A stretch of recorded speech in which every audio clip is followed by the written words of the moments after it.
background. The best. Shawn Michaels a wrestler? Yeah. Oh. Yeah.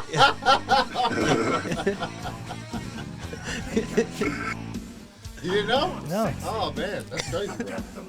Anyway, ladies and gentlemen, welcome to the Sober Swole Podcast. My name is Jake Howard. And my name is Paul Rowe. Tonight we're going to get our shout-outs in first, not out of the way, but done.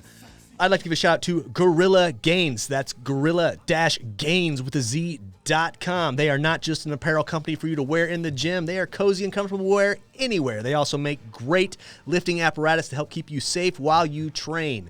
Use the discount code JAKE15 to save you 15% on your entire order. That's gorilla-gains.com. You can follow them on Instagram at gorilla-gains with a Z15.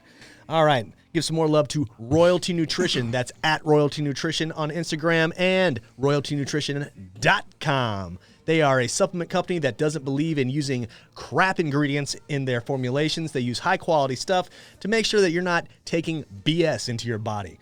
It's a veteran-owned company, owned and operated by someone that I know personally very well because we spent time in the desert together. And I will vouch and I will sweat, bleed, and die for this man, so I will sweat, bleed, and die for his company. I'm a believer. I use it. Use the discount code 37HAKE at checkout to save you 25% on your entire order. That's royaltynutrition.com. The FitOps Foundation. Check them out at FitOps on Instagram, at FitOps Foundation. Oh, my God. Anyway, go to fitops.org. Check out fitops.org. They are a not-for-profit organization that helps veterans and soon-to-be veterans rediscover their purpose after their active duty military service through self-discovery, rediscovering a camaraderie that you're missing from the military, and not just becoming a certified personal trainer, but becoming a highly qualified personal trainer and earning the title Certified Veteran Fitness Operative. I was very blessed to be a part of the very first class of the FitOps Foundation, and it's done nothing but help me immensely along my coaching path. Check them out at fitops.org. Paul, hit him with something good. All right, so first shout out I'm going to go ahead and give is my boy Kyle Summers and his company that he works for. They are called Purpose Healing Center, and I just went onto their website right now. It's purposehealingcenter.com. It's an addiction specialist facility out in Scottsdale. So if you're having trouble, give them a call, and they'll be able to help you out.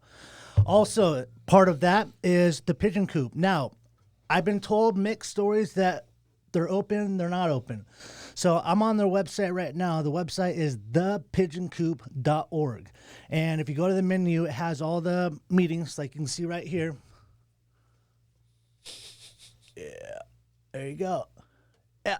So yeah, check them out. It's where I got sober, man. It was a fantastic haul. Lots of great people, a lot of good sobriety. And then the last shout out I want to give is to Advanced Physical Therapy.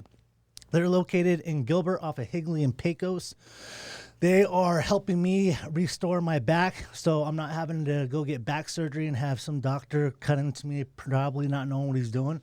So, Advanced Physical Therapy, check them out. They're an amazing crew, and that's all I got. Oh, wait. No, there's one more. There is one more. Who is that? Probably that at Buy to Buy Studios. You can follow on Instagram and Twitch to watch us live right now. Right now. Right now. And what is Buy to Buy Studios? Buy to Buy Studios is a all-in-one multimedia streaming platform podcast studio that you can use to bring your message to the world. And it is beautifully set up. And I mean, look at us. I got a wave behind me right now. How dope is that? You sure do. Yeah. I've got a wrestling ring. Yes, you do. I sure do. Yeah, check him out. Buy to Buy Studios. Also, Ryan owns and operates his own company as well. He moves anything that you need to have moved. He's got a great crew that works with him as well. He's got the equipment to get anything done. He's always on time, always makes sure the job is done right, and gets a lot of wonderful reviews. So if you want to check him out on what, Ryan? Buytobuy.com. Buytobuy.com. BUYTOBYE.com. From the time you buy to the time we say goodbye, we give you peace of mind. Well said, Ryan. Well said. All right. So tonight on the show, we have a special guest. His name is Paul Easley. He has an a great story of, I'm going to call it redemption. I'm going to call it a great story of redemption from active addiction and into the ministry.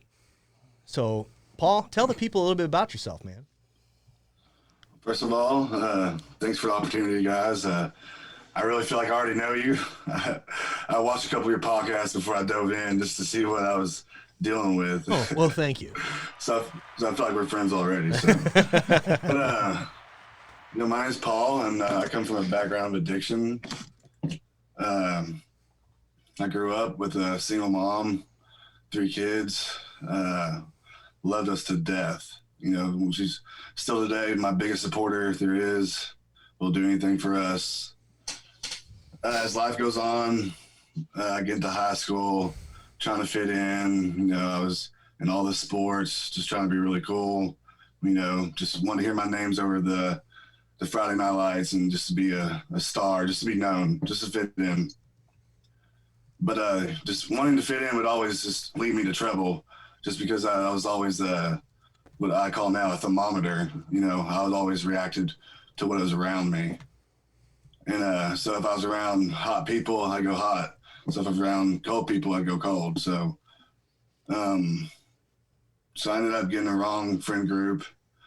So my first time I ever did drugs was, I think I was 18. It was after football season.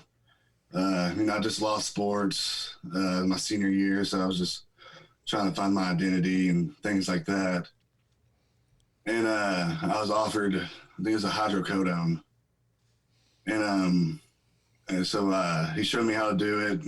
He'd crushed it up, and we snorted it, and of course had acetaminophen in it, and just like burned like no other. I was just like, why would anyone ever want to do this? Like, this is horrible, But soon after that feeling kicked in, I was just like, okay, this is why. And I ended up getting sick. Didn't like it. Try to stay away from it. So I was going into college. Discovered marijuana. Smoking a lot of weed. Drinking. Just right off the bat, honestly. Just as soon as I got into college and as soon as I moved into the dorms. And just trying to fit in, just the wrong crowd. I thought that was cool back then, and I wanted to be a cool person, so I tried to do cool things. And eventually it just spiraled and spiraled. And my grades dropped. I got into more doing pills. I turned from a weekend warrior to start doing 3 or 4 times a week. Soon I learned what chemical dependency was, because after you do it so much, your body gets used to it, and when you quit using it, you go into withdrawals. And basically with opiates, that's just like a flu, times 5. And it really depends on how long you're on it. It could even be worse. And so it was just never like a perpetual thing. And if you wanted to stop, you'd have to just be sick. And I was a college student. I was trying to live this double life, going to church. I had a girlfriend. We'd met in high school, and we stayed together. And I just tried to keep everything separate. And went to church on Sundays. Served in the church. I just lived a double life. And when I left the church, I put my mask down, and when I got into church, I put my mask back on. And that would just lead me to just really getting disassociated just really from reality, because I was living these double lives, and I was getting hooked further and further in this life while struggling to keep this life. And it's just like, when it comes to drugs, it's just like, it's not one or the other. It's like, it's the drugs or nothing. It's just like, you can have the drugs and you have nothing, or if you want something, you can't have the drugs anymore, because it will literally strip you of everything you ever wanted, your aspirations and everything else. And growing up, I wanted to be the president, and I remember showing up to my kindergarten class in a suit and tie, and I told everyone I was going to be the president.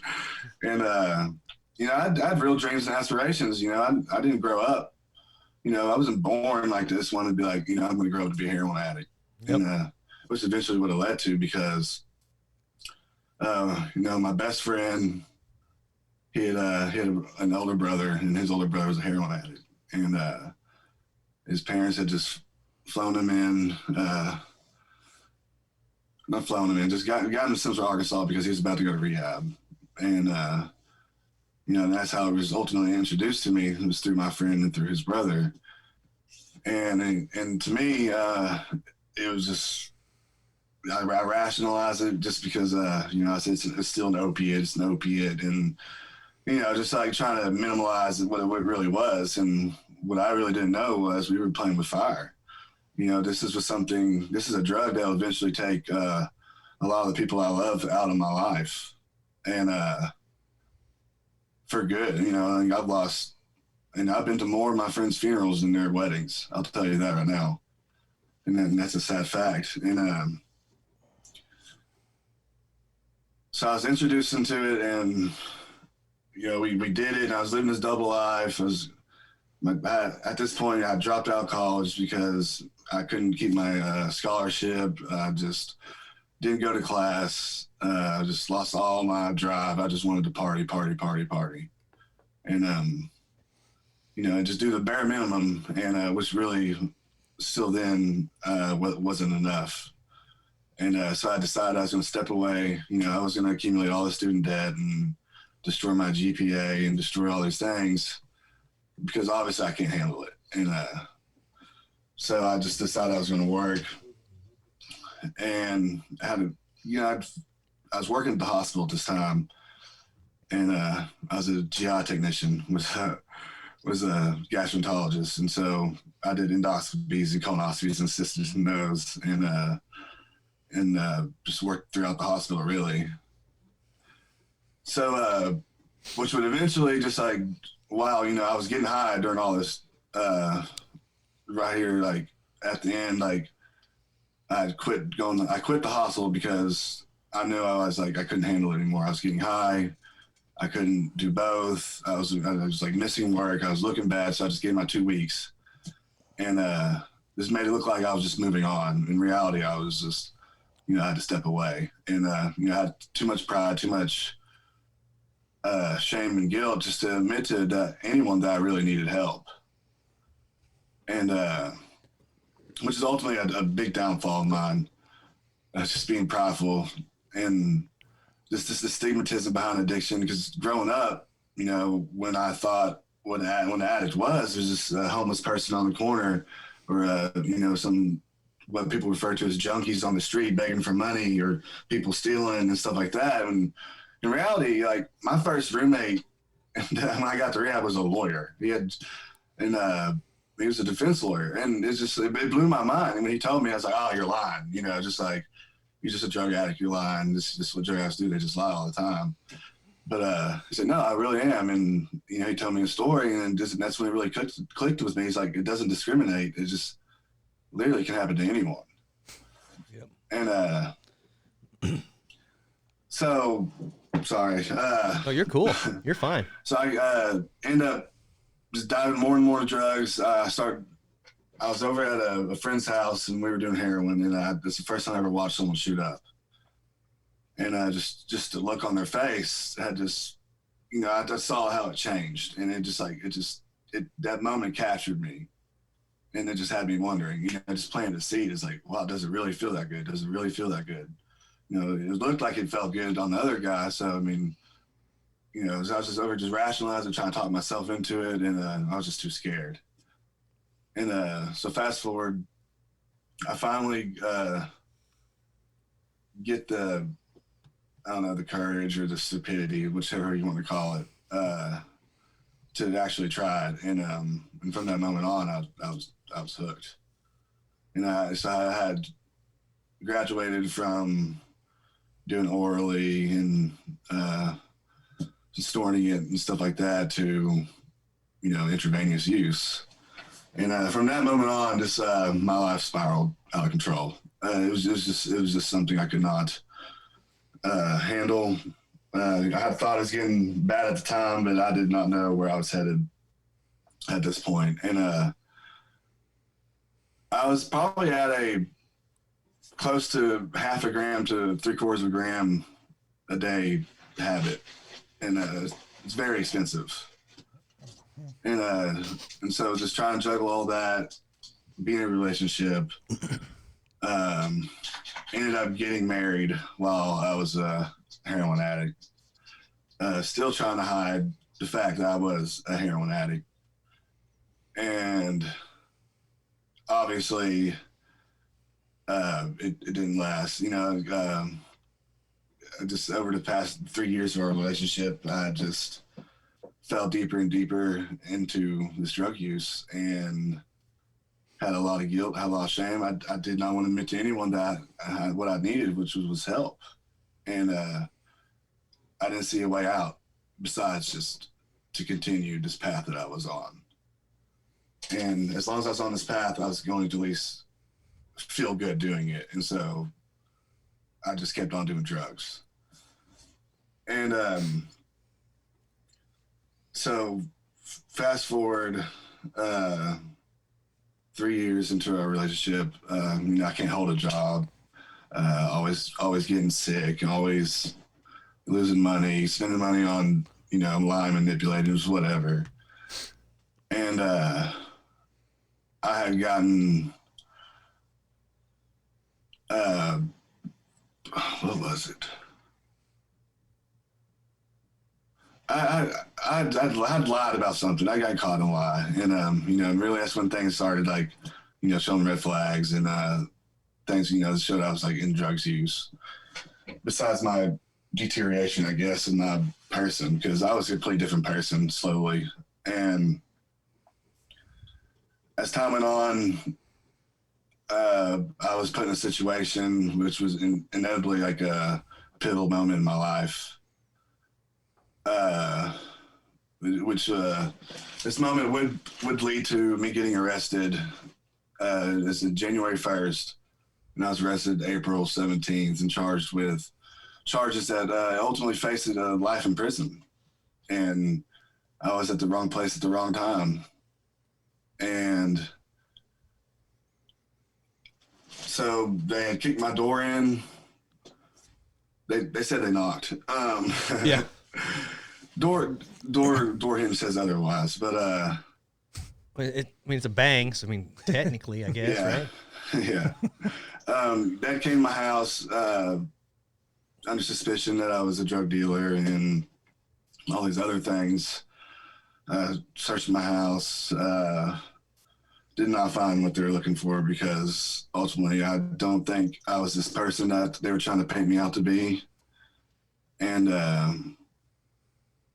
so I was arrested on these charges, and there I would spend 101 days fighting for my life, basically.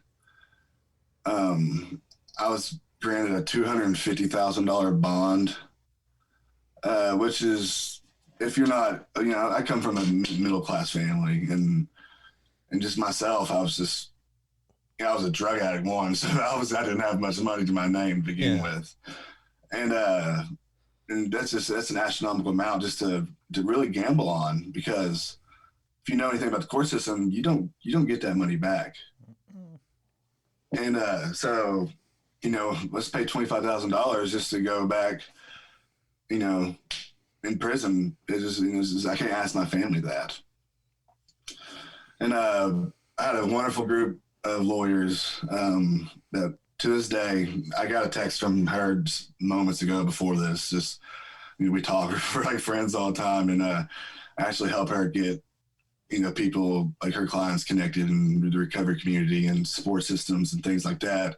You know, coming out of this court system, because it's a very important part of sobriety is your support. But so they fought for my life. I had tried to get into several programs, rehabilitation programs, because obviously I had a severe drug problem. And they really didn't want to make it easy on me. And so they lowered my bond to $150,000 and said I would have to bond out on that to go to receive treatment. And, and by the grace of God and just the pure sacrifice of my family, like it happened. And, but the thing was, I had tried to get into several programs, faith-based programs around here, and it's a big thing down here, especially faith-based programs. We have several around Arkansas that are doing great things, and unfortunately, I wasn't a candidate for most of them just because of my publicity. The media had really painted me out to be this person that I wasn't, and had really spun this story into this giant, this reputation destroying thing. And the thing was, I had a pretty good reputation. I was, the guy with the high school sweetheart. I'm still a genuine nice guy. I was back then. And so for people to see this headline, man arrested after overdose, and there I am, it went basically viral within my small community. And so everyone knew. And at that moment when I was arrested, I didn't feel anxiety. I didn't feel this crushing despair. It was just like a weight lifted off my shoulder, the fact that I didn't have to live 2 lives anymore. And that is all out of the bag, that everyone was going to know that I was a drug addict. And, I didn't have to play this game. I didn't have to put on this mask anymore, because everyone was eventually going to know, what transpired to this moment. And so the rehab that they had got me into was in the capital of Arkansas, which is Little Rock. And we had pulled up to it, and I just remember my mom looking at me, and it wasn't the best of places, and it wasn't especially in the best of areas either. And she just said, we can find you somewhere else. And I just remember looking at her, and I told her, it's like, it doesn't matter where I go, because the God honest truth is, like, if I want to change, I'm going to change. And I do believe that other places can equip people with better tools and things like that. But ultimately, it's your open-mindedness and a willingness to change. And I believe that it's just something that starts within your heart. And so I go to this rehab. It was great. It was definitely out of my comfort zone. Just an environment I was not used to. But I grew a lot. I did a lot of soul searching, even within those days I was in jail in rehab, because I was still 23 years old facing life in prison and waking up every day. It's a new day. Then boom, it hits me. Hey, dude, you're still facing life in prison. Like, wake up. And just it was just a existential anxiety just to even survive in a moment of that itself, and to try to juggle the fact that even if this was going to happen, if I was going to go to prison, I didn't want to do it being a drug addict. I was tired of it. I didn't want it, and so I made that decision. I was like, no matter what, I'm gonna try my best. I know I would do anything for drugs, so what am I going to do for my sobriety? And so I worked pretty hard. Eventually, I was moved into this other facility called Muskie Harris Rehabilitation Service, and which eventually I was the lead guy there, and I led a group of men, and I was still fighting my court case, over a 2-year period of time, just about. And after a year within the rehab, I had decided I was going to step down and try to amend my marriage and things like that. And I'd stepped down. I'm still, involved within the program. I had just moved home and just would do these outpatient things, and I'd just show up a couple times a week and talk with the guys and things like that. And I want to say I was just a little over a year clean, and we were at her parents' house because we had moved into her parents' house because we had nothing. I mean, just during this whole fiasco, you know, we had scraped and sold everything for lawyers and anything that we could, you know, because I was honestly fighting for my life. And so we moved into her parents' house. We were living with them, and I just had this horrible shame and guilt of knowing that the person I once was and what I was still facing, and the hurt, the pain I put everyone through, and all these feelings, and it literally just turned me into a shell of a human, just because I just didn't feel worthy. I didn't feel like I could be loved. I didn't think I deserved to be loved. It was hard because ultimately I hadn't forgiven myself. And I was stuck in this mindset of, I was a victim. You know, I had a victimization, like, poor me, why me? And then I was victimizing myself in a sense of I was just downgrading myself, destroying myself daily.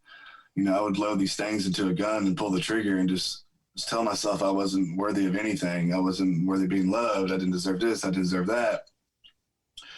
And I just really couldn't handle these emotions, and so it just basically locked me down into isolation. And then I get a call one night from my mom, and she was yelling and hysterical, and I couldn't make out her voice. And then out of pause, I just hear one word. It was Trisha, and that's my sister's name. And I had known in my heart then that it wasn't good, and just the way my mom was yelling and things like that. And my sister was an active user. You know, she suffered from a lot of things. Ultimately, she had a brain injury from a car wreck, which led her to be obsessive about things and things like that, and which unfortunately drugs was one of them. And the system really failed her in the point of trying to get her help because they wouldn't take her because of the medications and things she had to take because of her brain injury and things like that. So that's a different battle. But so that had happened, and my whole world just turned and shut down like that. I had just lost my sister, and this was someone that in my heart that I saw that I was getting clean for. You know, like it was my family. I was getting clean for my family. I was getting clean for my wife. I was getting clean for all these people. And now she's gone. You know, and like I'm battling the battle she's fighting, and she had just lost. And it destroyed me. And here I am with these new feelings and all these guilt and all this shame, and I started stacking the wall of isolation brick by brick. And eventually, you know, just living like that, I ended up getting divorced too. And so this was all a lot, and my court case is still going on. My sister had just died, and here I am getting divorced from the one girl I'd been with since I was 15. And you know, I'm 23 years old, 24. And the one thing I know is just that if I put a substance in my body, it's just going to make it 10 times worse. Like there's nothing, like, of course I wanted to escape these emotions and didn't want to feel like this, but I also know that if I did get high, that it would be my mom bearing another kid in 6 months. It'd be, you know, I'd be the guy that everyone put on Facebook acting like they, you know, were his best friend, and that, you know, that they knew me and things like that. And I didn't want that.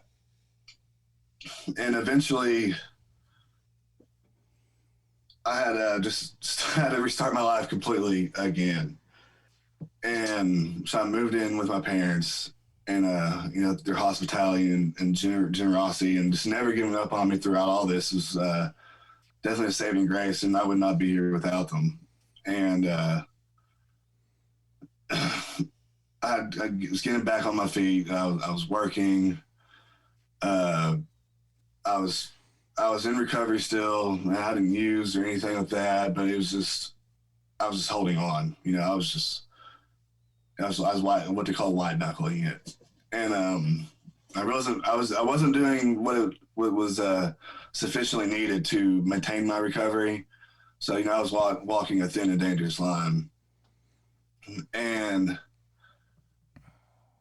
I'd fallen into just comfort eating. I was eating, playing video games, just locked myself in a room, and just was depressed.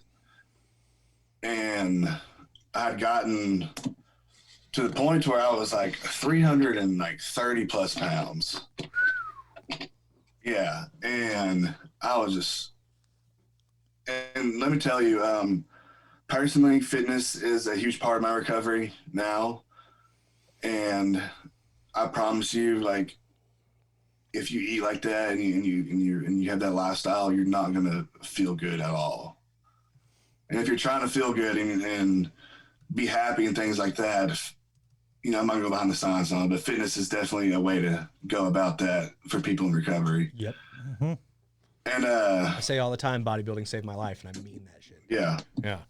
And I there's this quote, I don't know who it was, Rich Piana or something. It was like, bodybuilders are just broken people are putting their lives back together one rep at a time. Yep. And it's true because I mentioned to y'all I worked out. And now you can see it. I'm just kidding. Yeah. But why do you think I called you Big Paul out of the way? I know, yeah. And the courts had seen grace in my cause and had offered me, but we have a system down here called drug court. I don't know if you are familiar with that or not. Yeah, California's got that too. Yeah, and basically it's I can't describe it. I didn't go through it because I went to get interviewed for it, and I told them get interviewed. I tried not to lie anymore. I try to be a man of my word because I believe that's all he has. And they asked me when was the last time I used, and I was like, well, I've been in recovery for almost a year and a half, and this has been an ongoing court case. And they're like, well, you don't have a problem. You don't qualify for this. And I was like, oh, so do I need to go back in the parking lot and go shoot up real quick and come back and can I get entered into the system now? Is this what it takes? And it really it hurt me because like it's kind of messed up because I believe recovery is a never-ending thing. And if these people are offering these tools to keep your recovery, I figured they would just give it to anyone that was searching for it. But that's besides the point. But so my prosecutor had retired after she had made this deal with me, and there's this new guy in town, and he was not a fan of Paul Easley, and trying to wave his dick of power around, huh? Yeah, and at one point, I had looked my lawyer in the eyes and had just said some things that I was going to be a poster child for what happens with heroin, within Faulkner County or whatever, quote unquote. I don't know. Allegedly, he said that, but and we're back to square one. I had given a bunch of character witness letters from people all. I just met through recovery and people that knew me throughout my life. And I just basically just a testament to who I really was and not this person that, people were trying to paint me out to be and things like that. And along with the walk I was walking, within the recovery community and things like that, I'd proven over and over that, I was a changed person and that I was a changing person, I should say. And I really wanted it. And by the grace of God, I guess he ended up seeing it that way. And, they'd offered me probation. And which was definitely a godsend, because in the end, it was a long, drawn-out thing. And they had dropped most of the charges that they had charged me with. And, all the crazy stuff they were trying to, yeah. And, so they had dropped the attempted murder 2 charge, the introduction of controlled substance to human being charge, and had made me plead out to delivery of controlled substance. And this had stemmed from me giving someone heroin. And ultimately they ended up overdosing, and they had put me in a position of, that I was in.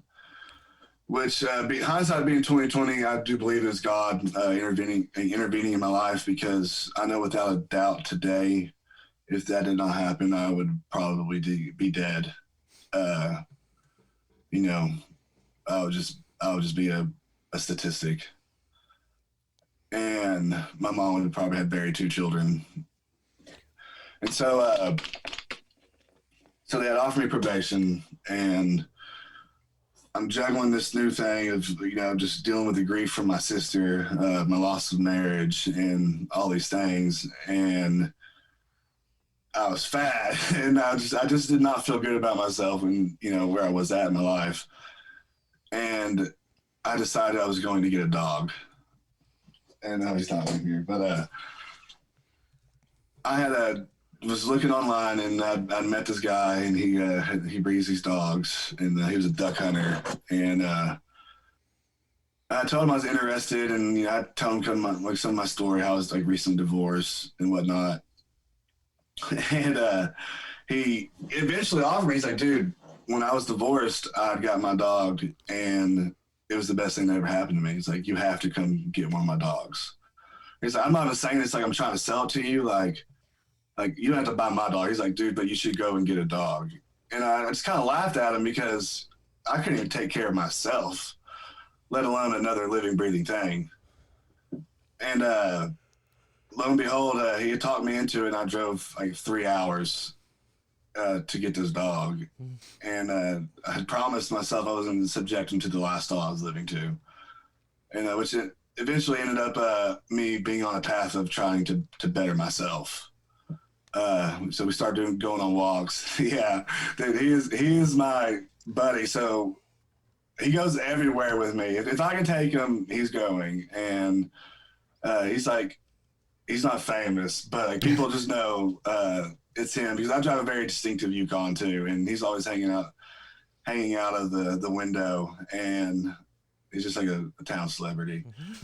But the ladies at the bank love him. I'll go to the bank, and if he's not there, they'll still give me trees and be like, just give it to him later. and so I started working out, started trying to better myself, started losing weight.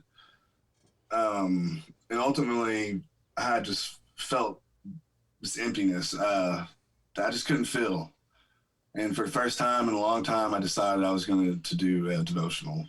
And it's just a small, that people don't know, it's just a small little Bible study. And there's a scripture that usually goes with it, and it unpacks it and breaks it down and just tries to help you apply it with principles and things in your life.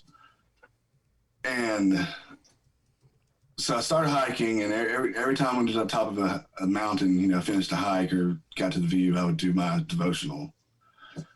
And I had done this over and over, and I decided, if I really wanted to pursue this path I was on, I needed to go to church. And so there's this there's this church in Conway. It's called New Life Church. And I'd heard about it.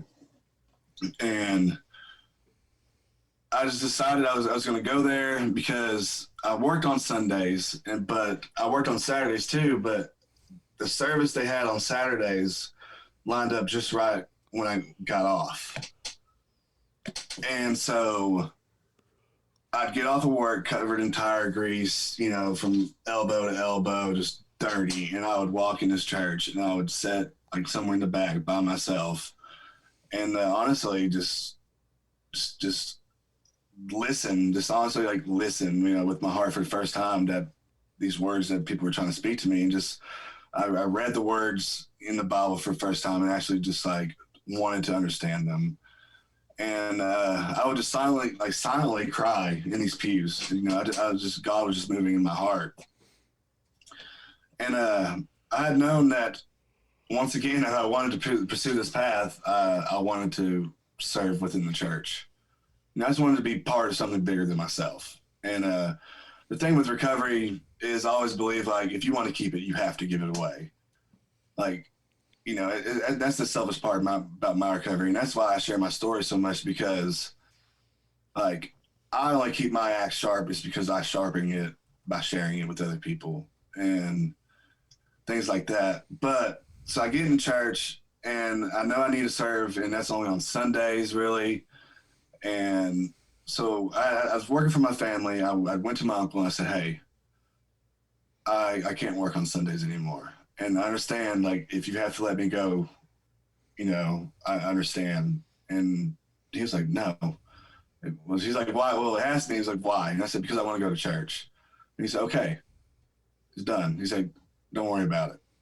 You know, and you know, we'll give you a different day. And so I just started going to church, just sitting by myself, just where I could, doing these devotionals, reading the Bible.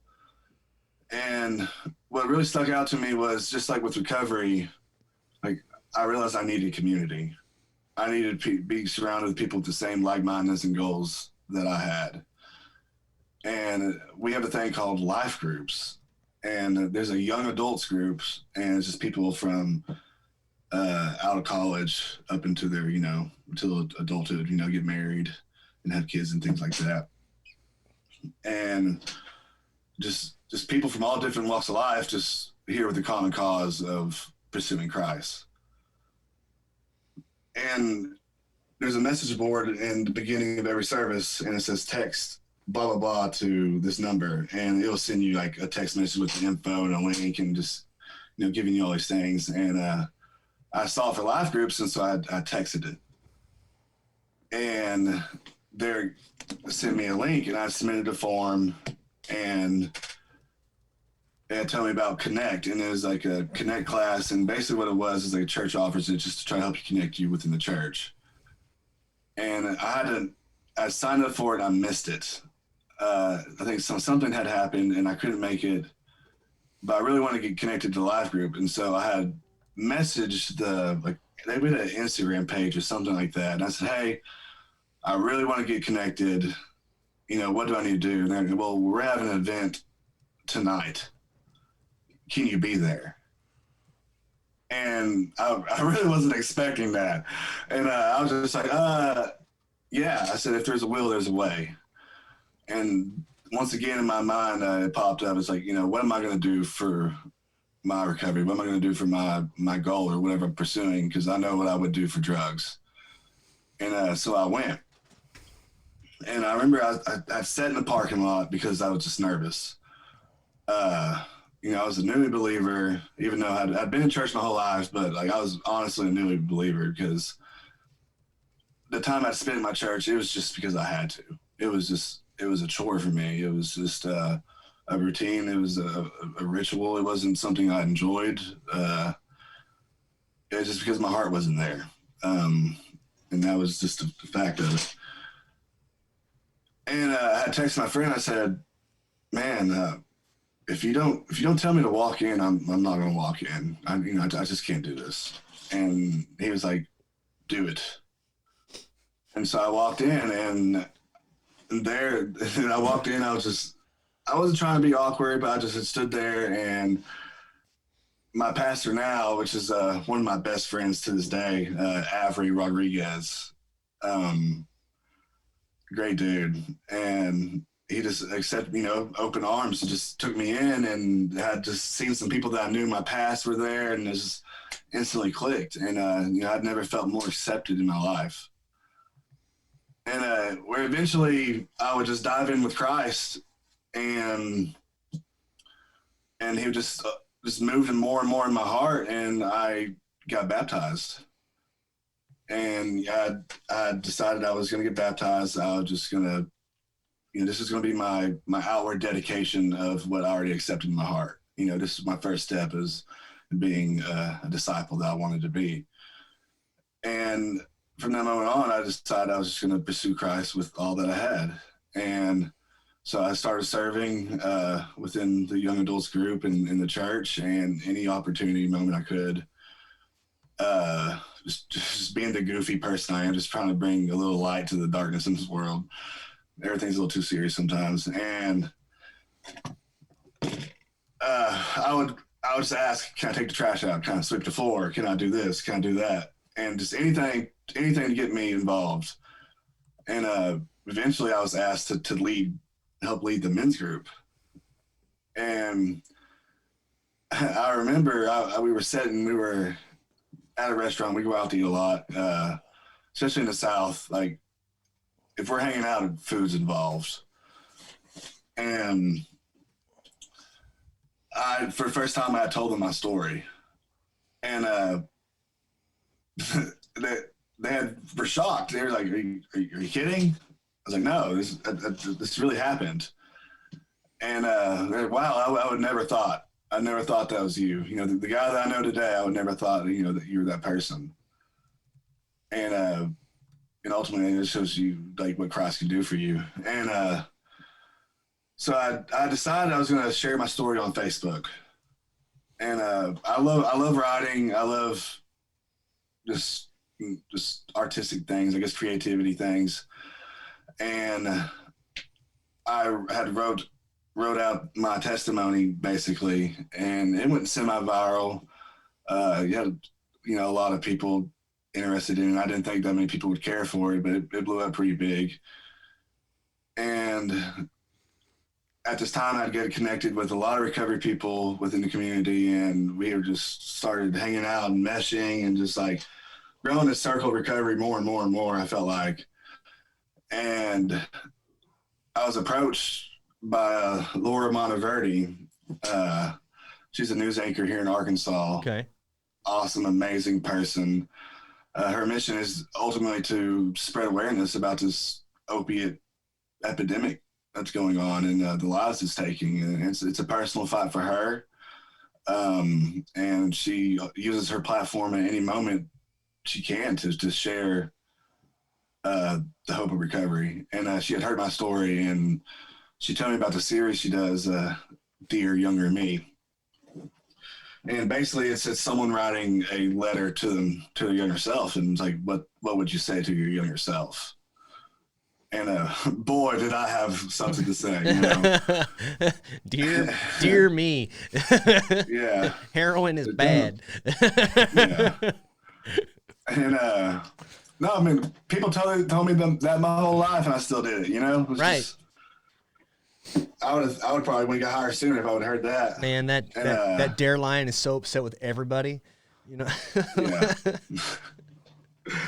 But I'd find the courage to do it. At this point, I had never really shared my story to many people besides, like, Facebook was my first big thing. But face to face, very few people, besides my close group of friends and my men's group and, people in the church and things like that. And, but I decided just like the loneliness and desperation I once felt, I know that there's 1,000 people out there feeling that. And if they can hear my story and know that, there is hope and that you can recover and that there is light at the other end of the tunnel, and it's worth it. I don't care what people think of me after they hear this story, because if it can affect one life, it's worth it. Hell yeah. And ultimately, up until this point, I saw my story as a burden, something that I had to carry with me, that I keep behind me, stuffed away, and that it was a hindrance to my walk of life. And then I realized what an amazing story it is for God. to be what I've been through and to be the person who I am today is nothing short of a miracle. And obviously it takes work, and it takes drive, and it takes open-mindedness and willingness, and it takes failure. You know, there are definitely days I wake up and I'm not, you know, all pippy and 100%, and I'm feeling emotions, but I do know that tomorrow's a better day. And that no matter what I do, no matter what, putting a substance in my body is not going to help the situation that I'm in or the feelings that I have. And so I shared my story, and, you know, people loved it. It came out in like this spoken word type essence and rhyme. It was pretty good. I think it was.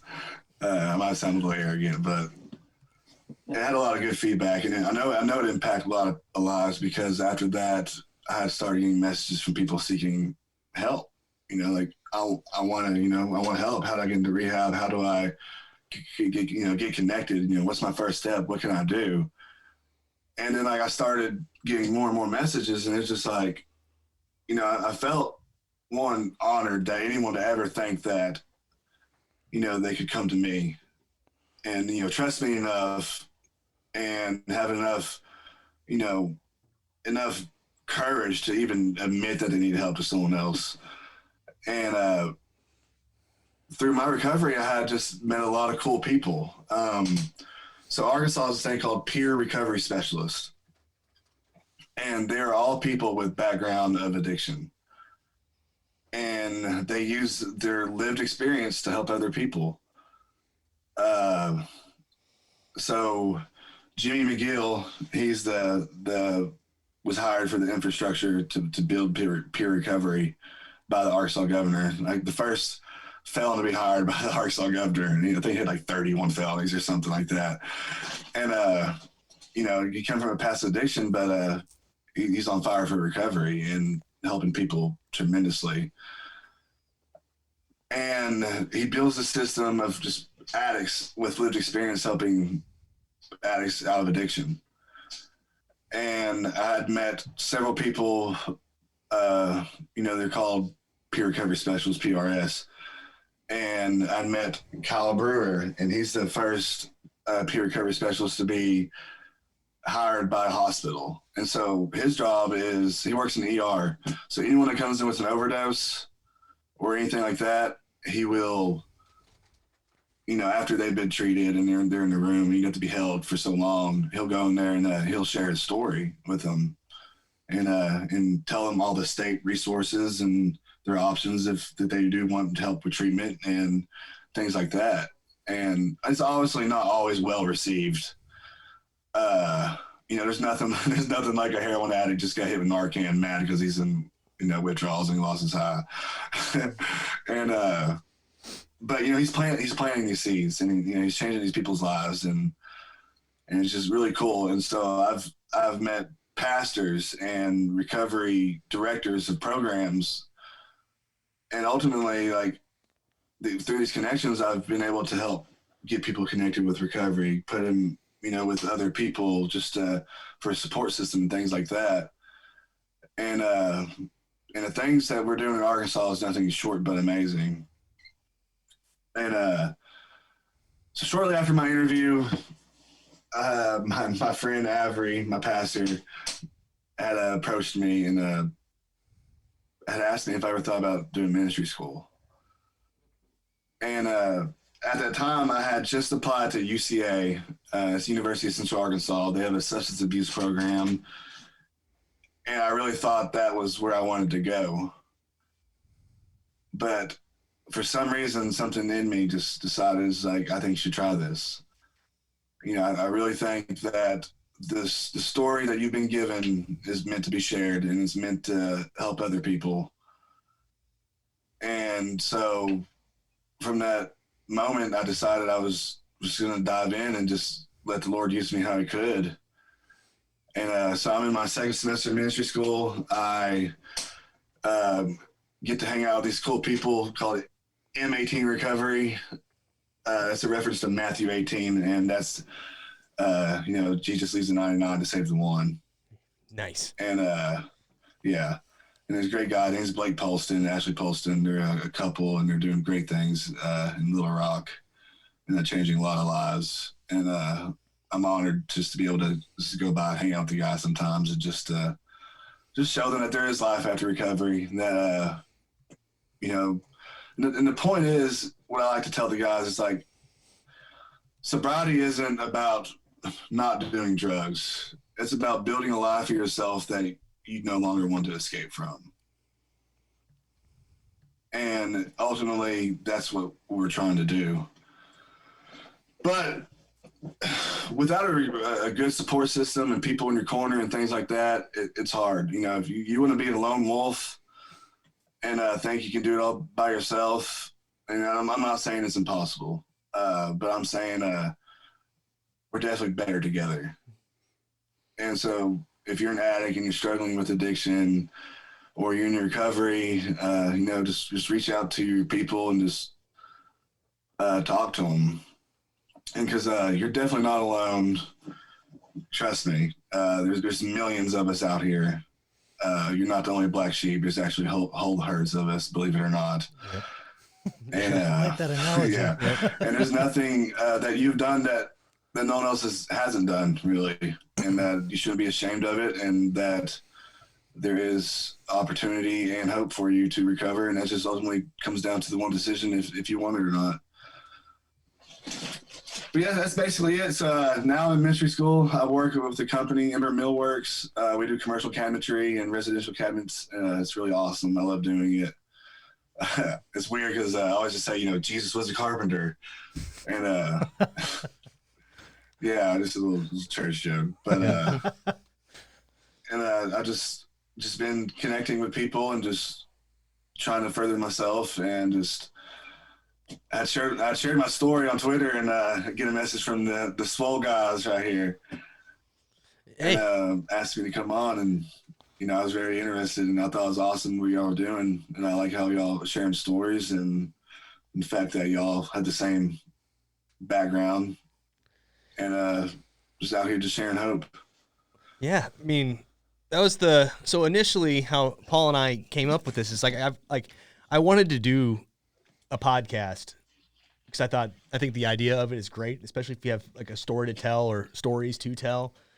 But yeah. Paul and I have known each other for over 10 years, and we both have had. I mean, we're both addicted to dumb shit, and have done a lot of dumb things in our lives. Oh yeah. But we both had pretty different paths that somehow ended up coming back. Like I went back to like Illinois and then down to Texas, and then Paul was all over Arizona, back to California, back to Arizona, and then how we ended up crisscrossing again is it was meant to be. Yes, the love of my life, Paul Rowe. Just don't tell our fiancés, right? Yeah, right. And Paul you were just hit your 6 months or something like that, or your 4, right? Are you talking about when you came? Yeah, when we were get the ship. when we were in the gym talking about doing this. Yeah, it was fresh. Yeah, you were like 4 months in something like that. Yeah, and he had met up with the guy, his friend Jeff, and he had the, like every addict in the world, once they start getting clean, is like, I'm opening a halfway house. I know, right? Always.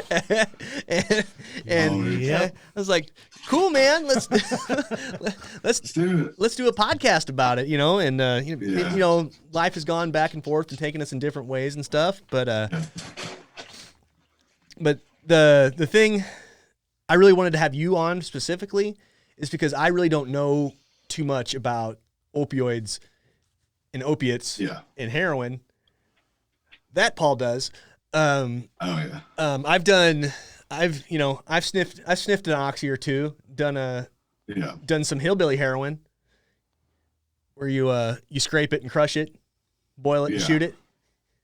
But that was more of a I wonder what this does kind of thing. It didn't become a staple in my life. I was more of I'm an upper and alcohol kind of guy.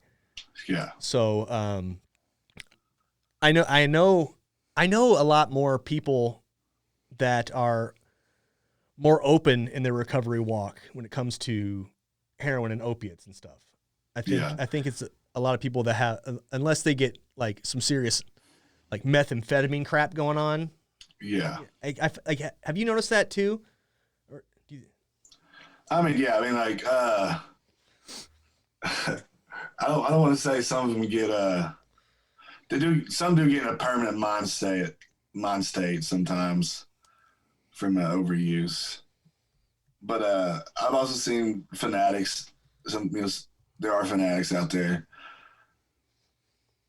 But ultimately, I think if you get deep enough into something so far and you claw your way out of it, you just want to shout it from the rooftops. Yep. Yeah. Yeah. December will be 5 years for me.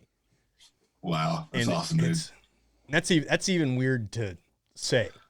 Yeah. You know, and then like just the other day, I was sitting on the couch just doing some homework because I'm back in college, finally finishing my degree. Nice. And I looked at my fiance and I said, I want a glass of scotch. Yeah. She goes, why? And I go, because I don't know. I just want it. You know? Yeah. It's a craving. We don't know. Yeah. And she gave me that, like, she gave me the, you're stupid look. And I was like, oh, yeah. Yeah. Just go. Thanks. And that's what you need. Someone to keep you grounded like that. Yeah. We were talking to a lady named Martha last week, and she was saying that she has no problem.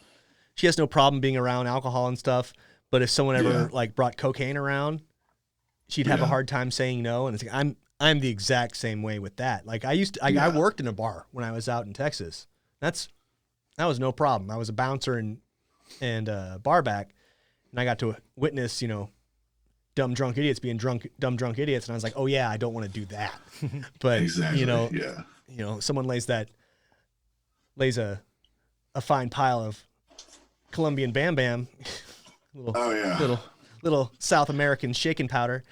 I'm like, well, yeah, nope. Start the engine, they can't stop. Yep. And are you, now that with the community you've surrounded yourself in? Yes. So you're obviously finding it easier to avoid situations like that, correct? Oh, for sure. So my advice to anyone new in recovery in general is you hear people, places, and things. Stay away from the same people, places, and things. And there's a saying, it's like, if you always do what you always did, and you always put it in what you always put into, you always get what you always got. Yep. And so, and that's ultimately my purpose behind my ministry, is the fact that I told you, I believe community is a strong thing, and it's a very important thing in anyone's life, because we were definitely not meant to do this world alone. That's why there's not billions of people. And so all these people are getting out of rehabs, and this safe zone, these safe bubbles. But where do they go after? Right back to their quote unquote friends. Exactly. Yep. And you take the R out of friends, what do you get? Fiend. Fiends. Mm-hmm. Exactly, man. So it's just like, that's what I tell you. These people aren't your friends. You're just someone, they can be miserable with, because misery loves company. And then, correct me if I'm wrong, but I think it's most instances of overdose are right after you leave rehab, correct? Yes. Yeah. Yes. And that's just because, so while you're using, your tolerance is up here. Yep. If you're an everyday user. And so if you go to rehab, and just even if it's for 30 days, and it's going to drop a little. And, you've had this 30-day span, just a little bit of time underneath your belt. But us addicts, we don't know control. We don't know, I'm going to do the exact same thing I was doing 30 days ago. And our body's not used to that jump. And ultimately it leads to an overdose. And especially nowadays, there's fentanyl in everything. Yep. And everything, like cocaine, people are getting these fake Xanax bars with fentanyl, and it's taking a lot of lives. Well, so Paul didn't you pop for fentanyl your last? Yeah, when I got my Dewey. Yeah. So I'm a firm believer, excuse me, in my higher power, who I choose to call God. And Yeah. God does things for a purpose and a reason. There's no such thing as Yeah. coincidence. It's God acting honestly in the situation. And so I hadn't used for like a couple days.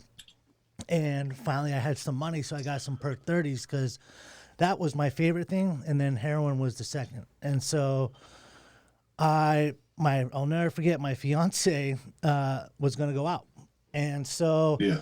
you know how we do it, man. We'll analyze the shit out of a situation when it comes to drugs. And so I'm sitting there in the bathroom, cutting it up. I'm splitting it, and I'm like, okay, so she just left now. She won't be back for probably 6 hours. All right, if I do half now, I'll probably give me high for about 2. Like, I'm literally breaking this all down into minutes. Exactly. Yeah. And then I'm like, fuck it. I'll just do the whole thing. Every time. So I did the whole thing. Well, by the grace of God, my fiance came home early because she wasn't having a good time and found me not breathing and blue in the face on the ground. I had overdosed and my heart stopped. She had to resuscitate me. And so when I got pulled over for a DUI about 2 months later, I got arrested, went to jail, and, they do the talk screen, and they're like, you have fentanyl in your system. I'm like, the hell I do? I don't take that shit. I'm going to do perk 30s. And then finally it dawned back on me. I thought back to it. I was like, that's why I got so fucked up, because I'd been doing probably anywhere from 6 to 10 perks a day. And so I'm only off a couple days, and one just does that. And I was like, oh, shit. Yeah. It was laced with fentanyl. I mean, I knew 11 people personally just in the month of January that died from overdoses. That's something I always talk about with this whole pandemic bullshit. I mean, I'm sorry. There's my Paul Rose opinion that the COVID-19 is all bullshit. Where there's more people dying of overdoses every single day than this pandemic has killed in total. Yeah. It's unreal. And I even, if it's selfish, I could be selfish saying that, just because it's my cause. But I do believe in, it's a cause that has been here a lot longer and have taken a lot more lives. It's just something that I feel like we've grown accustomed to, that we just kind of swept underneath the rug, and we don't realize how big of a deal it is until it affects you personally. Correct. Well, because a lot of people have your family or your friend or just someone you know. Well, it's just like how you used to, how you had your view on a junkie. It was someone who was homeless, or a junkie begging for money. Unfortunately, a large majority of people, that's their view of an addict. So, it's their fault. They put themselves in that position, or whatever it may be. And it's like, that's why I like the fact that the group that you have and you're involved with are addicts, because I'm a very, very firm believer. If you haven't walked the walk, don't talk the talk. No. And I remember my first time in rehab, and I was kicking heroin, and they didn't give anything for withdrawals. So I was up for 5 days straight, and I was having hallucinations, seeing the devil, all kinds of shit. And you know what it's like to withdraw? It literally feels like your bones are breaking. Like, it's fucking miserable. So I'm sitting there during a counseling session with this guy, and he's like, yeah, I know what you're going through. And I'm like, no, you don't. You have no fucking idea. You've never been an addict. You've never been an alcoholic. You're in the program because your wife was an alcoholic, so you're an Al-Anon. How the hell? Yeah, you read some words in a book about what the feeling is, but that doesn't mean shit. And I burst out. I was so pissed off. Yeah. It's my boy Mike. He's actually going to, I think he's going to the University of Arkansas. Okay. And for his master's. He actually was discharged not honorably from the Marine Corps, because when he got back from Afghanistan, how he coped with coming back to reality was heroin. And so he got his not so good discharge. And so he went through and worked programs, and he said he was saying the worst person he ever dealt with was the drug counselor that had never done a drug, like hadn't even smoked pot, And so he busted his butt. He graduated from Texas Christian University with like oh hell, I don't. It was a high GPA, and the FitOps Foundation that I plugged earlier in the shout outs is actually up there in Arkansas. So he's got actually that support group there already behind him. He's working on his master's, and he's really going to try and be that voice for, it's okay. Friends, I messed up so bad that I don't even get my military benefits that I earned I earned through combat and seeing a bunch of messed up stuff because I messed up, and look what I did. Yeah. I didn't take no for an answer, and here I am trying to help you not be stupid anymore. Like you can, Exactly. You can do it. And I think one of the biggest messages that we have on our show is just because it's who you were, it does not mean that's who you are. Exactly. Your past it's not a prison sentence. No, your past is just a part of you. It doesn't define you as a whole. It defined a time that helped you grow into who you are. Exactly. I heard something today, in a conversation that I was in, and it was, what you feed grows. Yeah. So if you feed constantly into the, well, I'm just an addict victim mindset, well, congratulations, that's who you are. You are, exactly. But if you feed into the, no, I'm a victim, but watch this mindset. Yeah, I'm a freaking warrior. Exactly. If I can overcome DTs and the things that you guys were talking about, you can, like, oh no, I had a bad day, Jeez. And so, Paul, you did a 12-step program, right? Yes. So my first program I did was Narcotics Anonymous. Okay. NA. Yep. Yeah. All right. And then eventually it shifted into just, just a spiritual level. Do you go ahead. do you attend meetings or anything like that? Yeah, I still go back every now and then. I have my own meetings. Just so, like, I'll go to like rehab, like M18. I'll hang out with those guys. I'll, just go to church services and hang out with same people, same things, and I do like a lot of giving back kind of type stuff now. But when it comes down to being honest about my recovery and things like that, I have a circle of people that I can be 100% truthful with. I can text them and say, hey man, I'm having a really bad day today. I really don't feel like, I'm worth anything today, and things like that. And that's just because I'm so far, I want to say so far because I'm nowhere near where I want to be. It's just a one day at a time thing. But I'm aware of the fact that it takes honesty, because if you want to heal from something, it takes honesty. Because until it's said out loud, it's going to have power over you. Yeah. Well, that's what I noticed, when I got sober, because all my dumbness, because I was not faithful to my fiance, and I would always make those decisions when I was drunk. And so here I get sober, and I'm like, oh shit, I'm like a whole new person, and I got feelings, and man, I don't know if I'm in love with you. And she's like, whoa, whoa. You're going to get sober and better your life, and then some other chick's going to be able to benefit from that? No, that's not happening. And so... I rode with you. We're riding all the way. And so, but I noticed the more and more sober I got, there was still something wrong. Like, my mind was just not fucking right. When I was 9 months sober, I took my fiance's .22 handgun, loaded it, cocked the back, put it into my chest, because I had a conversation with Jake asking, do you think I could be able to pop off 2 rounds into my head? And he was like, no, you're just going to make yourself a brain dead idiot. I was like, all right, cool. I'll put it to my heart, and hopefully that will work. Pulled the trigger. Nothing happened. Popped it back open the chamber. Bullet was in there. Dropped down crying.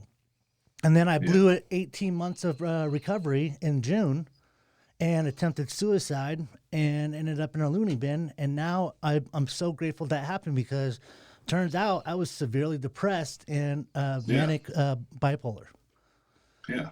And so now, unfortunately, no, I wouldn't say unfortunate. It's just I never wanted to be on medication. I did not. And now I'm finding though, I don't have my high highs and low lows.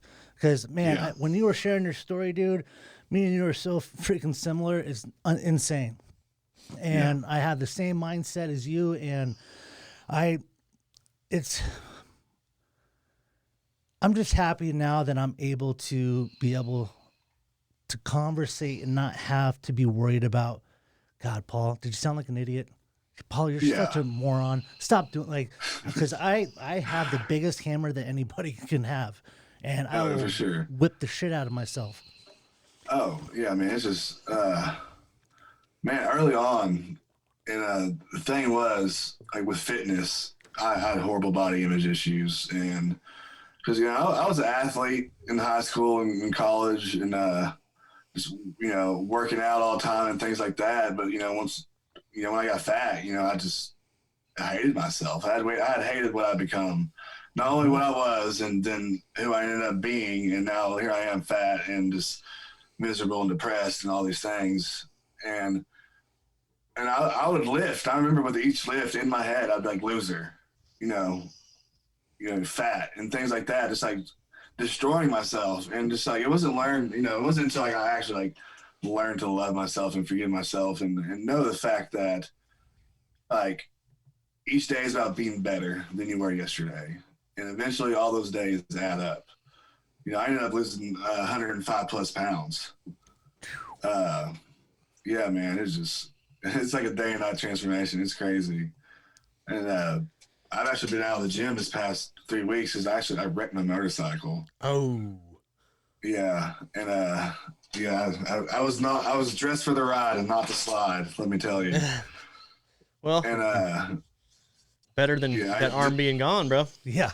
Yeah. Well, I dislocated my shoulder. Oh, Yeah. Yeah, nice.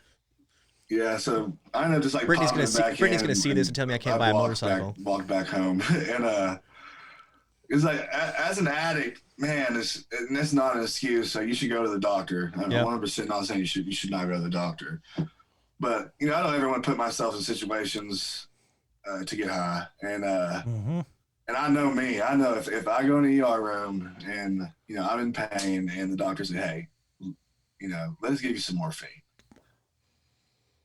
And I want to say I'm going to say no. I really want to say that, but I'm not there in that position truly at that moment. Right. And I had rode dirt bikes my whole life. And I grew up outside, and I've had road rash. It's nothing new. And so I ended up riding the couch for 2 weeks, and I'm on the mend now. But yeah, actually I wasn't wearing a helmet, so you need to wear helmets when you ride motorcycles. But yeah, here's the hat I was wearing. Nice. So you only bounced a little bit. You're all right. You good. Yeah. And the thing is, like, what I say is, like, I know God's got plans for me, and I just need to find better ways to ask him that question. Yeah. Yeah. Yeah, I was over 300 pounds when I first got back in the gym. Yeah. And I did my first show like 2 years later. I weighed like 145 pounds, 142, 145 pounds. Gosh. So I'm nowhere near that Holocaust weight anymore, but That's show weight, trust me. I know all about it. yeah, it's cool. So, on the fitness aspect of it all, I started working out and started going to the gym, and, I'd realized that every person, mostly every person that steps through those doors is there to better themselves. Yep. In one way or another. And, and I'd found this gym called 365 Fitness in Conway, and, I started working out there, and there's a lot of big people there, NPC people and IFBB pros, and it makes you want to be big, doesn't it? Oh yeah, Yeah. And so I started working out. And I started, they were my motivation, and they're very friendly. One's my best friend now, Ben McDaniel. He actually trained me. I had just started talking to him, and it's funny because I'm very open about my past. You can go on any of my social medias and see it, and you know I'll talk to people. I'm like, yeah, I used to be a heroin addict. He just says right off the bat, just like, whoa, what? And you know, like you were saying, it helps you connect with people that have been through addiction. And what I tell people is like, it's not, they don't care what you know until they know that you care.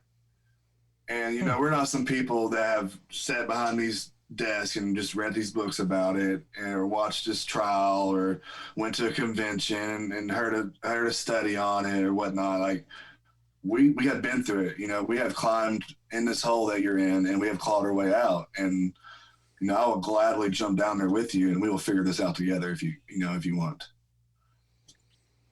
And so it's funny. So all the big people at our gym, you know, most of us are recovering addicts. And we have our own little group now, and we actually started our own men's Bible study the other day. It's pretty cool. That is pretty cool. That's dope. Yeah. There's a bunch of swole dudes in there just talking. You know, they're cool. 2 of them are Army vets.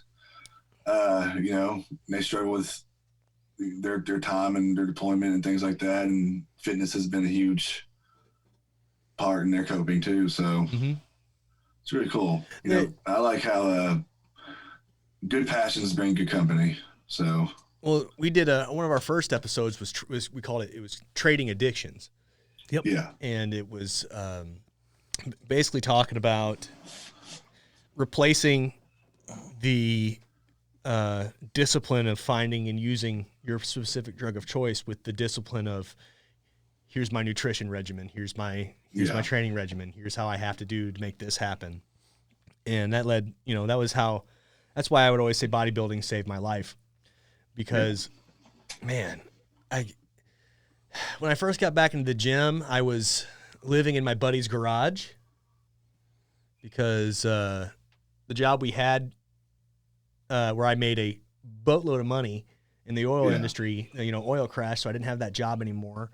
I was broke. The house I was living in, I didn't, re-up the lease because I couldn't afford it. I couldn't go anywhere in the oil field town that was cheap that would take my dogs at the time. So, I mean, like, I was basically homeless, except my buddy's like, hey, my garage has this room in it. Do you want to put your stuff in there? Like, yes, thank you. Yeah. You know, and, you know, if I didn't give up, because at that point I'd been off drugs for a long time. But if I hadn't realized that stopping drinking was super important, I'd be in prison or dead. Yeah. Or, you know, pushing a shopping cart full of cans with a, you know, God bless sign, you know. God bless John 3:16. Yeah, John 3:16. You know.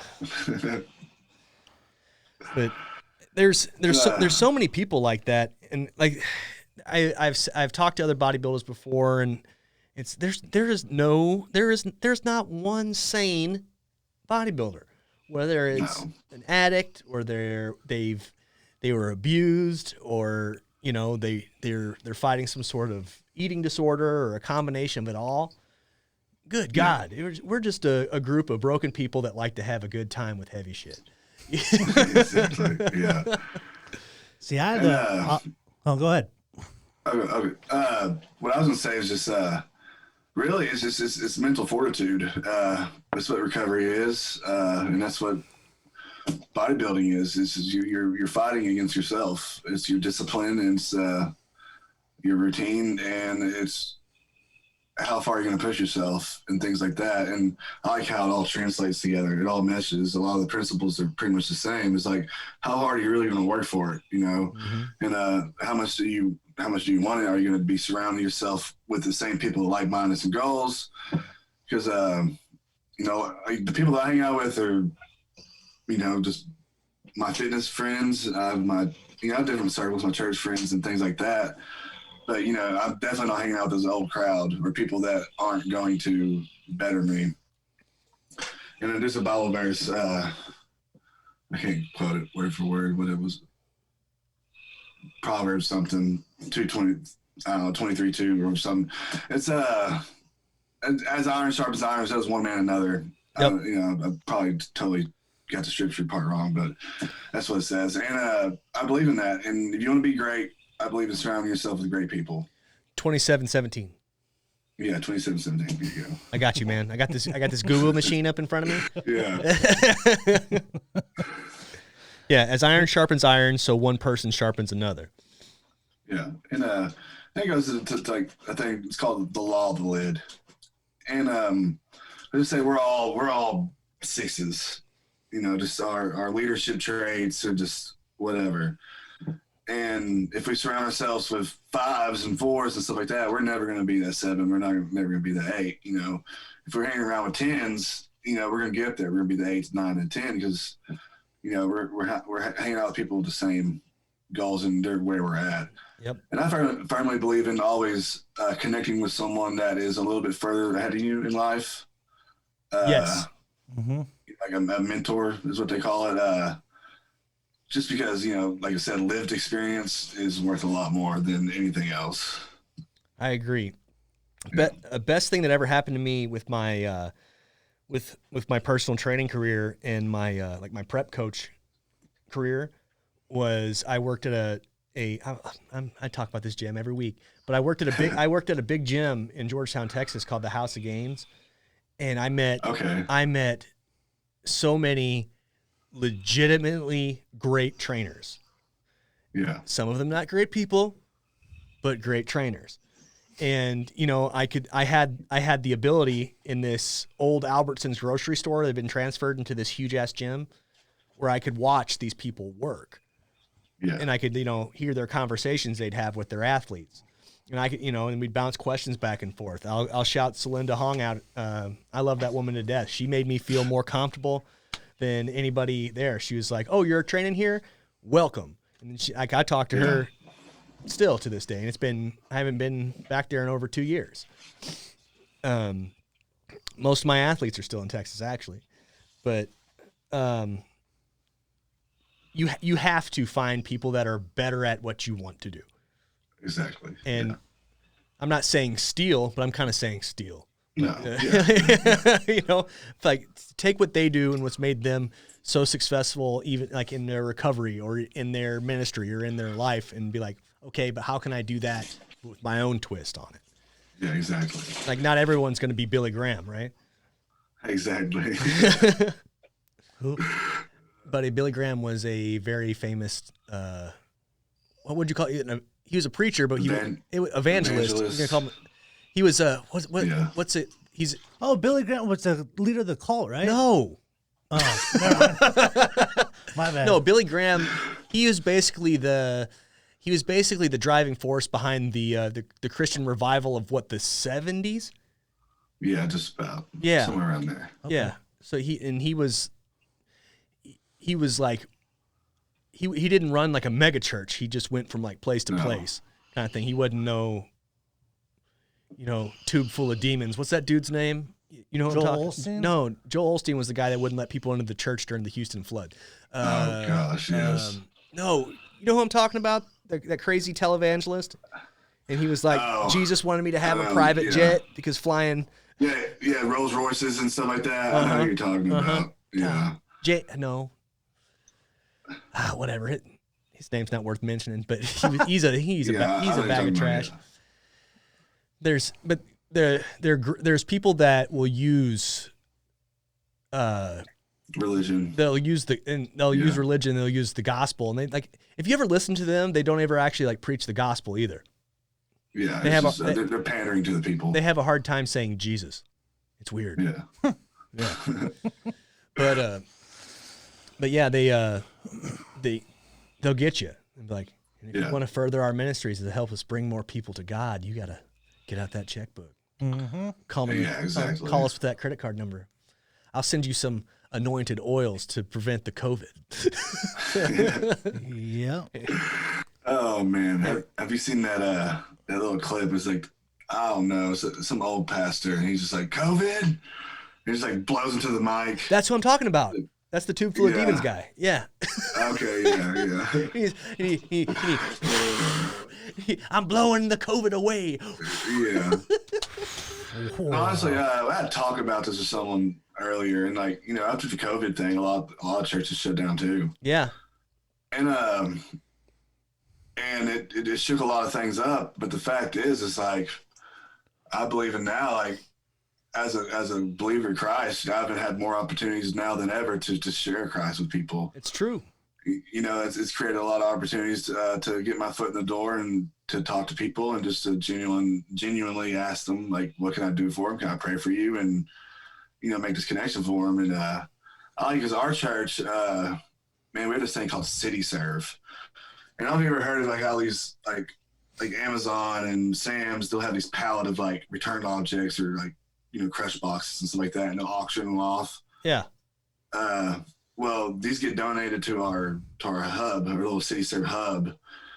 And so it gets itemized in the warehouse, and we're actually able to serve these families in our community with these items. That's pretty great. You need a new door, we have a door. So we'll literally bring a door to their house, install it for them.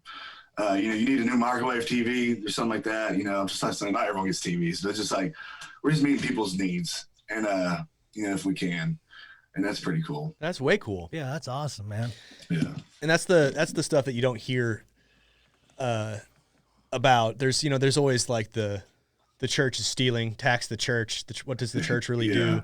But and that's because they're basing it off of what they see most of the time on TV, which is these mega churches and these pastors that are worth millions and millions and millions of dollars with the multi-$100 million parsonage that they need. Yeah. Like my grandpa. A lot of go ahead. My grandpa was a Southern Baptist preacher, and we'd come and visit him, and like I wouldn't say the parsonages they lived in were shacks or anything, but they definitely weren't high-end real estate. Oh, yeah. And he's later in life he's lost his mind, but he's never been a rich man from preaching the gospel. Like isn't that what you're supposed to be? Yeah, it's just like the opposite. Yeah. It's just like, anywho, I had a falling out with the church. I can get deep into. I was just about to say, I said a lot of people that I've met, have been hurt by the church and have been hurt by what they think was God and His people, and just events have happened in their lives where they can't really reconcile, besides the fact that it was done by God, maybe, or something like that. And sometimes there's a lot of anger and things like that. And that's why I like to come from, like, always come from a position of love. Yeah. We're allowed to have different opinions. We're also allowed to share the same room. Yep. Ultimately, I respect you and what you know and what you think, and I can always share to you what I think. But ultimately, as a human, I'm still going to love you no matter what. I like that. Yep, I like that too. See, that was for me. I grew up Catholic. I'm literally I'm half Italian, half Irish, so I was screwed either way. Yeah. And the day I turned 18, I'll never forget it. It was on a Saturday, and next day at church, mother came in like her normal routine, wake me up. I'm not going. And it was because, why do I need to go to a building that was built by a bunch of dudes to believe in God? Yeah. And then when I had my accident, because I was a competitive surfer, and so my dream was to be like a pro surfer and travel the world, smoke weed, get laid, and get paid to surf. And Spicoli was my idol in high school, man. Like, come on. And so it's after I had my accident, though, I was laying in bed and cursing. Fuck you, God. We're done. How could you ever allow this to happen to me? Me. Victim. And I was told I was never going to walk again. And here I am. Totally walking. Yeah. And Totally walking. And I think the most I deadlifted was 495, if I'm correct. And you're talking to a guy that has L3, L4, L5 vertebrae all destroyed. Like, I'm like you. I had body dysmorphia like a mother, and I'm dealing with it a little bit differently now with COVID because, I mean, this was me back in March. Okay. And like I was a big boy. Real Yeah. real small. Yeah. And so now I look like this, but I went like when we traded addictions, we were talking earlier, I went the opposite. And Jake can contest, man, it was always about bigger, bigger, bigger, because I was still in my head that 15-year-old 95-pound kid getting shoved in lockers and getting bullied every day. Exactly. Yeah. And so it's like, the bigger I get, no one's gonna mess with me. I'm like, Yeah. I'm 38 years old. Who do I need to be afraid of anymore? Yeah. But then I got into steroids and I got into all that jazz, and it's a dangerous, dark path, man. Man, It is. and then just because I was the guy that Paul would talk to most about this stuff, I'd be like, "Hey, dummy." Yeah. Because well, see, Paul, he'd done a bunch of cycles, or I think 4. yeah, he'd done 4 cycles before he was like, "Well, what do you think about me taking this?" And I'd say, "Why are you taking that much?" Yeah. And he'd go, "Because that's what the guy told me to do." Okay. Did you look at that at all before you're just like, "Okay, buddy"? Yeah. You know? Oh, okay. Thanks. I'm And- gonna do that. I mean, and I was telling him, I was like, "Man, like, you need to go get your hormone levels checked. 'Cause I'm sure shit's fucked up." And he went and got his Yeah. hormone levels checked. He's like, "Oh my God, my shit's fucked up." And I was like, "Oh, look at that." You know, like, you Who know, would have thought? yeah. And Wow. I was like, man, that's going to cause a lot of mental unbalance on top of the other, stuff that you had Yeah. going on in your life. It's like, if you're going to mess with this, you need to go and talk to a doctor. Like, Yeah. if you're going to be on any extra testosterone, please don't just talk to Bob, the big guy. Like, go get your blood work done, for the love of God. Yeah. If your health is way more important, Yeah. Yeah. but whatever. Oh my God, what time is it? Oh, what time is it over there? 11. Oh yeah, 11 o'clock. it's about nap time for you, huh? A little bit. Yeah. Well, shoot. You know what? How about you give us a shout out to what you want people to look at and follow, and then we'll let you go to bed. Okay. Go ahead. What were you saying? Oh no, you what? Oh. Where can people find you? Where do people follow you? How can they get a hold of you? So first of all, I just want to say, like, one, I'm no one special. I'm the beggars of beggars, just begging for a crumb. And I just know where to get the bread sometimes. And so honestly, man, you don't have to follow me on my social media. I really don't care about that. My message is, like, if you're struggling, it's okay to struggle. If you're struggling with addiction, it's okay to ask for help. Ultimately, it's your decision, and there's people there that will be there with you through it no matter what, and love you through it. And there is a hope on the other side if you make that decision. I guess the only organization I really want to shout out just is M18 Recovery. And where can people find them? Program here in Little Rock. What was that? Where can people find them? They have like a website or Yeah, it's M18recovery.com. M18recovery.com. Cool. M18recovery.com. And they're located where again? In Little Rock, Arkansas. Cool. Right on. Well, hey, this has been a pleasure, and thank you yes. thank you so Yeah, much seriously, thank you so much thank for you, coming thank up you, and thank just peeling the onion and showing all the layers, man. Like that. No problem. That means a lot, and it takes a lot of courage. I know it's taken you a long time to get to where you're at, and Yes. that shows great. To speaking of wrestling terms, to quote Jim Ross, good old JR, that takes a lot of intestinal fortitude, a lot of guts. Yeah. So I mean, thank you so much. No, thank you for letting me share it. No, it was an honor to have you on here, sir. God, I bit my tongue when I said that. His name is also Paul. I know. His name. Well, Pauls are awesome, dude. And what can I say? We're like, hey, I'll ask you one quick thing. I've noticed recently, like the last few months, I've been hearing the name Paul more. Where back when I was younger, I was the only Paul in my high school. Yeah. Have you found that you've been hearing that name more often? Yeah, that's just because I'm in church a lot and they quote it. Okay.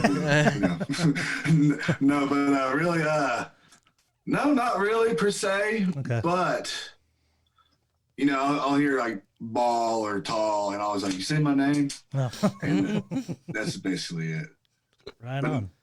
you know, we were in biblical terms Sauls, and here we are Pauls. Yep. Got them shells falling from your eyes so you can see, Yeah. baby. Quit Yeah. hitting that talking donkey. Yeah. You can tell I grew up in a church, huh? Like, I think I watched one of your podcasts with your preacher's kid. Oh, yeah, The with, preacher's kids one. Yeah. yeah, with Marsha Yeah. Kushner. Yeah. She rules. Yeah. If you Yeah. if you ever have a chance, follow her. She's rad. But anyway, Yeah, I went to that Kushner Fitness on there. It's pretty cool. yeah, that's her husband's Yeah. company. He's a pretty BA dude himself. Yeah, he's really he's pretty big. Well, hey brother, we'll let you go. Thank you all right, so guys. much. I appreciate y'all. Yep. Hey, reach out to me anytime you want to talk or anything and whatnot, and if I can ever help y'all, let me know. Absolutely. Copy that. And we're gonna tag your social medias anyway, even though you're super humble about it. All right. All right. Have Have a good night. brother. Guys. Have a blessed night, guys.